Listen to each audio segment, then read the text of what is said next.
क्या हुआ जब अमरनाथ यात्रा के दौरान एक साधु को वंदे भारत ट्रेन से नीचे उतारा गया।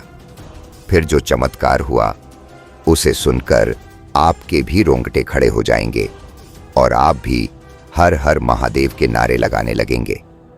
दोस्तों, अमरनाथ यात्रा इस वर्ष 3 जुलाई से शुरू हो रही है, जो करीब 9 अगस्त तक चलेगी। यह यात्रा पूरे 38 दिनों तक निरंतर चलती रहेगी। हिमालय की गोद में बसी एक ऐसी गुफा जहां पर बर्फ से स्वयं प्रकट होते हैं देवाधिदेव भगवान शिव, जो हर साल दोस्तों मात्र केवल 40 से 50 दिनों की अवधि के लिए ही खोली जाती है। हर साल लाखों श्रद्धालु अपनी जान जोखिम में डालकर बर्फ, बारिश और पत्थरों के बीच एक ही दर्शन के लिए निकल पड़ते हैं, और वह है बाबा बर्फानी के दर्शन। यह कोई आम यात्रा नहीं है, यह है आस्था की परीक्षा, यह है विश्वास की प्रकाष्ठा, यह है दोस्तों महादेव से मिलने का जुनून, जहां सांसें थमती हैं और आत्मा बोल उठती है, हर हर महादेव। तो दोस्तों चलिए आज हम आपको बाबा बर्फानी में घटे एक ऐसे चमत्कारी घटना की ओर ले जाते हैं जिसे सुनकर आप भी हर हर महादेव और जय बाबा बर्फानी के नारे लगाने लगेंगे। दोस्तों, हजारों वर्षों से एक कथा सुनाई जाती है कि जब भगवान शिव ने पार्वती माता को अमृता का रहस्य सुनाया था, तो वही स्थान बना जो कि अमरनाथ कहलाता है। दोस्तों, कहते हैं वहां केवल वही पहुंचता है जिसे महादेव स्वयं बुलाते हैं, और यह कोई यात्रा नहीं है, यह है मुक्ति का मार्ग। यह है उस रहस्य तक पहुंचने की कोशिश जो सृष्टि और विनाश के बीच छिपी हुई है। तो आइए आज हम आपको एक ऐसे बाबा बर्फानी के चमत्कार की ओर ले जाते हैं। दोस्तों, बिल्कुल ध्यान से पूरी कहानी में हमारे साथ बने रहिएगा। बोलिए जय बाबा बर्फानी। आइए शुरुआत करते हैं। लेकिन यात्रा शुरू होने से पहले ही अभी हाल ही में एक बहुत बड़ा चमत्कार सुनने में आ रहा है। महाकाल नगरी उज्जैन के प्रसिद्ध संत साधु त्रिलोकानंद महाराज हर वर्ष की तरह इस वर्ष भी अमरनाथ यात्रा के लिए उज्जैन से निकल पड़े थे। साधु त्रिलोकानंद एक बहुत ही दिव्य साधु थे। माना जाता है कि त्रिलोकानंद जी महाराज अपनी बंद आंखों से ही भविष्य देख लेते हैं। त्रिलोकानंद महाराज हर साल बाबा बर्फानी के दर्शन करने के लिए अमरनाथ जाते ही जाते हैं, और इस वर्ष अमरनाथ यात्रा शुरू होने के करीब 20 दिन पहले ही वे अपने नगर उज्जैन से निकल चुके थे। बस के माध्यम से सबसे पहले वे दिल्ली पहुंचे, लेकिन अब दिल्ली से सीधा उन्हें कटरा जाना था ट्रेन के माध्यम से। लेकिन दिल्ली से कटरा जाने वाली ट्रेन पकड़ने में साधु त्रिलोकानंद जी को देरी हो गई और वह ट्रेन साधु जी के हाथों से निकल गई। अब साधु त्रिलोकानंद जी को पूरे 1 दिन का इंतजार करना था, लेकिन त्रिलोकानंद जी महाराज के पास इतना समय नहीं था। अगली ट्रेन थी वंदे भारत, जो कि दिल्ली से सीधा कटरा जा रही थी। वंदे भारत ट्रेन एक लग्जरी ट्रेन है जो कि काफी महंगी होती है, और इस ट्रेन में जनरल डिब्बे भी नहीं होते हैं। त्रिलोकानंद जी महाराज ने जब आसपास पूछा तो लोगों ने कह दिया कि यह वंदे भारत ट्रेन है जो सीधा कटरा जा रही है। फिर क्या था, त्रिलोकानंद जी महाराज तुरंत वंदे भारत ट्रेन में चढ़ गए बिना कंफर्म टिकट के। शाम में ही एक सीट खाली थी, उस पर जाकर त्रिलोकानंद जी महाराज बैठ गए और कुछ ही देर में ट्रेन चल पड़ी। लेकिन अब जो होने वाला था वह आपकी सोच से भी परे है दोस्तों। अब एक ऐसा चमत्कार होने वाला था, एक ऐसी घटना वहां पर उस वंदे भारत ट्रेन में घटने वाली थी जिसे आप सुनेंगे तो आपके भी रोंगटे खड़े हो जाएंगे। लेकिन उससे पहले महादेव के सच्चे भक्त कमेंट बॉक्स में हर हर महादेव जरूर लिखिए और इस वीडियो को लाइक जरूर करिएगा। और कमेंट बॉक्स में ज़रूर बताइएगा कि क्या आप भी अमरनाथ यात्रा इस वर्ष करने वाले हैं या नहीं, या फिर आप पहले अमरनाथ बाबा के दर्शन कर चुके हैं। कमेंट में ज़रूर बताइएगा। आपको अमरनाथ धाम कैसा लगा, कमेंट में अपनी राय ज़रूर दीजिएगा। आइए अब जानते हैं कि आखिर क्या हुआ था उन साधु के साथ। जैसे ही अगला स्टेशन आया, उससे पहले ही त्रिलोकानंद महाराज ध्यान में और तपस्या में अपनी सीट पर ही लीन हो गए थे। लेकिन कुछ देर के बाद ही हंगामा मच गया।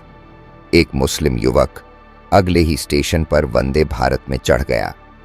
जब उसने देखा कि उसकी सीट पर एक साधु तपस्या कर रहे हैं बैठे बैठे, तो उसने तुरंत साधु को कहा कि ये मेरी सीट है, आप यहां से उठ जाइए, आपको यहां से उठना होगा। लेकिन साधु त्रिलोकानंद जी तो तपस्या में लीन थे। वह टस से मस नहीं हो रहे थे, उनकी आंखें तक नहीं खुल रही थीं। वहां मुस्लिम युवक खड़े खड़े हंगामा करने लगा कि देखो, ये कैसे कैसे व्यक्ति वंदे भारत ट्रेन में चढ़ गए हैं। इन्होंने मेरी सीट पर कब्जा कर लिया है और मैं जब इन्हें उठा रहा हूं तो यह उठ ही नहीं रहे हैं। ऐसे लोगों को कौन ट्रेन में चढ़ने देता है। इस तरह से साधु का अपमान किया जा रहा था।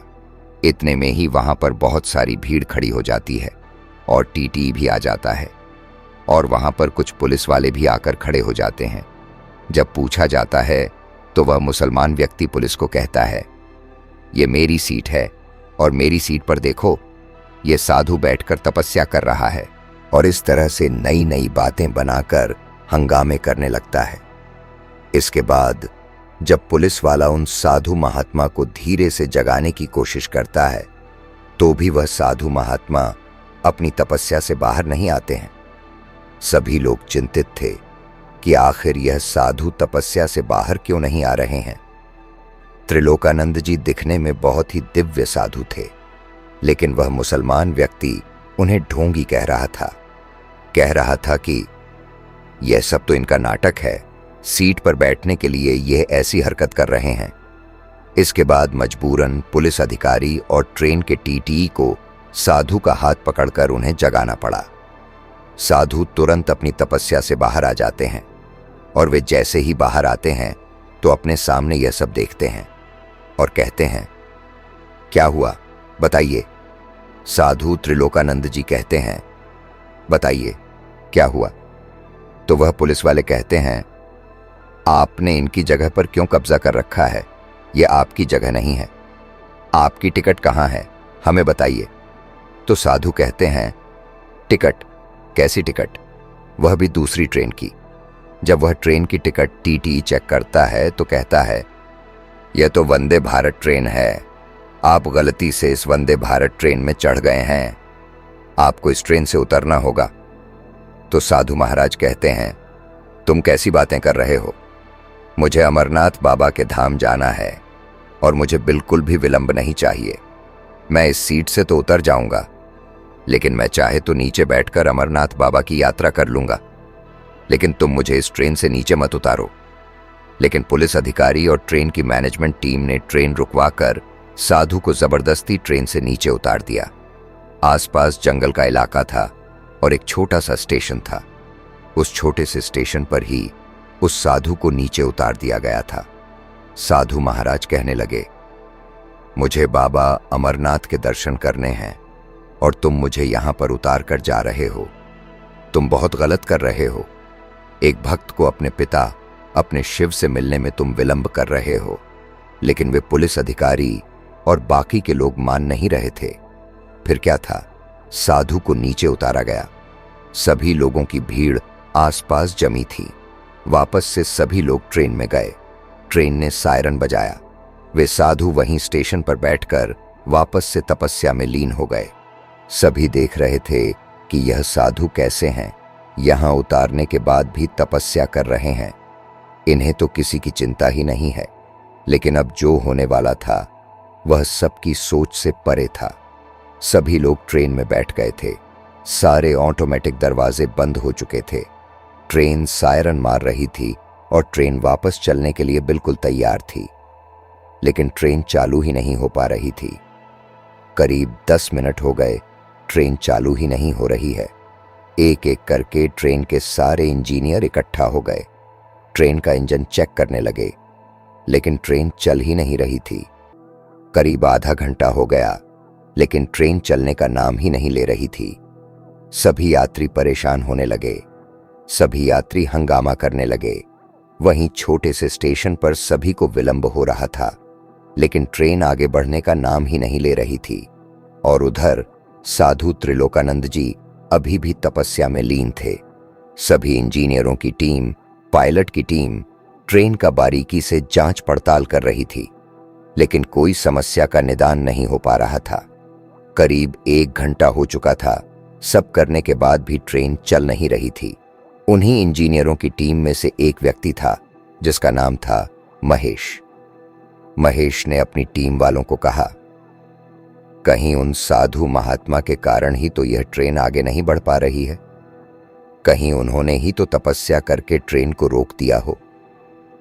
हमने उस साधु का अपमान किया। उस साधु को बाबा बर्फानी के दर्शन करने से रोका। उस साधु को पकड़कर ट्रेन से नीचे उतारा। कहीं इस कारण ही तो हमारी ट्रेन आगे नहीं बढ़ पा रही हो। तो सभी लोग सोचने लगे और विचार करने लगे। कुछ लोग कहते ऐसा नहीं हो सकता, तो कुछ लोग कहते हां, ऐसा हो सकता है, क्योंकि वह एक दिव्य साधु भी हो सकते हैं। लेकिन वापस कोशिशें जारी की गईं। ऊपर हेडक्वार्टर में भी संपर्क साधे गए, लेकिन कोई समस्या का समाधान नहीं निकला। इतने में ही एक खबर आई कि कटरा से करीब 100 किलोमीटर पहले ट्रेन की पटरी पर कुछ असामाजिक तत्वों ने ट्रेन की पटरी को ही तोड़ दिया है और वहां की पटरी टूटी हुई है। आगे से फोन आया कि ट्रेन को आगे ना ले जाया जाए और ट्रेन को वहीं पर रोक दिया जाए। जब यह बात सभी इंजीनियरों और पायलटों ने सुनी तो उनके रोंगटे खड़े हो गए। अगर यह ट्रेन लगातार उस समय चलती रहती और खराब नहीं होती तो आगे पटरी पर से ट्रेन पलट जाती और दुर्घटना में बहुत बड़ी घटना घट सकती थी। कई लोगों की जान जा सकती थी। लेकिन अगर ट्रेन खराब हुई है तो जरूर यह महादेव का ही आशीर्वाद रहा। सभी लोगों ने सोचा, यह तो इन साधु महात्मा का ही चमत्कार है। सभी इंजीनियरों की टीम और पायलटों की टीम साधु महाराज के पास गए। उनके चरणों में गिरकर माफी मांगने लगे और कहने लगे, आप तो बहुत ही दिव्य साधु हैं। अगर आज यह घटना नहीं होती तो हम आगे ट्रेन की दुर्घटना में सभी लोग मर जाते, क्योंकि वंदे भारत ट्रेन की रफ्तार भी बहुत तेज होती है और अगर ट्रेन की पटरी टूटी हुई थी तो बहुत बड़ी जनहानि हो सकती थी। सभी लोग समझ चुके थे कि यह त्रिलोकानंद महाराज का ही एक चमत्कार है। सभी यात्रियों ने भी त्रिलोकानंद जी महाराज के पैर छुए और उस मुसलमान व्यक्ति ने भी त्रिलोकानंद जी महाराज से माफी मांगी। और कुछ देर में ही पायलट के पास फोन आया कि अब आगे की पटरी को सही कर दिया गया है, अब तुम ट्रेन आगे बढ़ा सकते हो। लेकिन ट्रेन तो सही ही नहीं हो रही थी। इतने में ही साधु त्रिलोकानंद जी महाराज ने कहा, अब ट्रेन चालू करो। अब ट्रेन चालू हो जाएगी। और जब पायलट ने ट्रेन चलाने की कोशिश की तो वंदे भारत तुरंत चालू हो गई। सभी लोग बहुत खुश थे। सभी हवलदारों, पुलिस अधिकारियों और पायलटों ने साधु त्रिलोकानंद जी का सम्मान किया और उन्हें ससम्मान ट्रेन में बिठाया और उन्हें कटरा तक ले गए। अगर आज साधु त्रिलोकानंद जी महाराज नहीं होते तो एक बहुत बड़ी जनहानि हो सकती थी।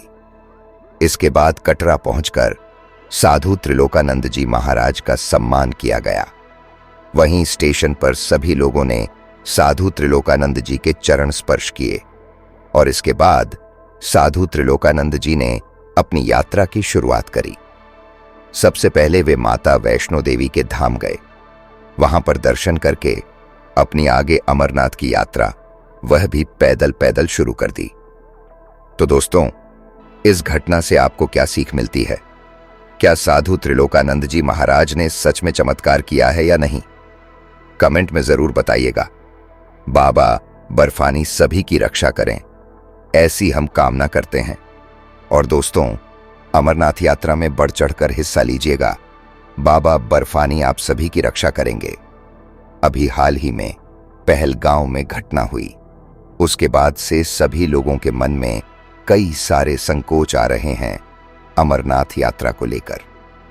लेकिन एक बात आप कान खोलकर सुन लीजिए, अमरनाथ यात्रा की सुरक्षा के लिए करीब 60-70 हजार सुरक्षाकर्मी केवल यात्रा के लिए ही नियुक्त होते हैं। कई सुरक्षा के घेरे से होकर यह यात्रा गुजरती है दोस्तों। तो बिल्कुल निश्चिंत होकर बाबा अमरनाथ की, बाबा बर्फानी की यात्रा करिए। आप सभी का बहुत बहुत धन्यवाद दोस्तों। हर हर महादेव।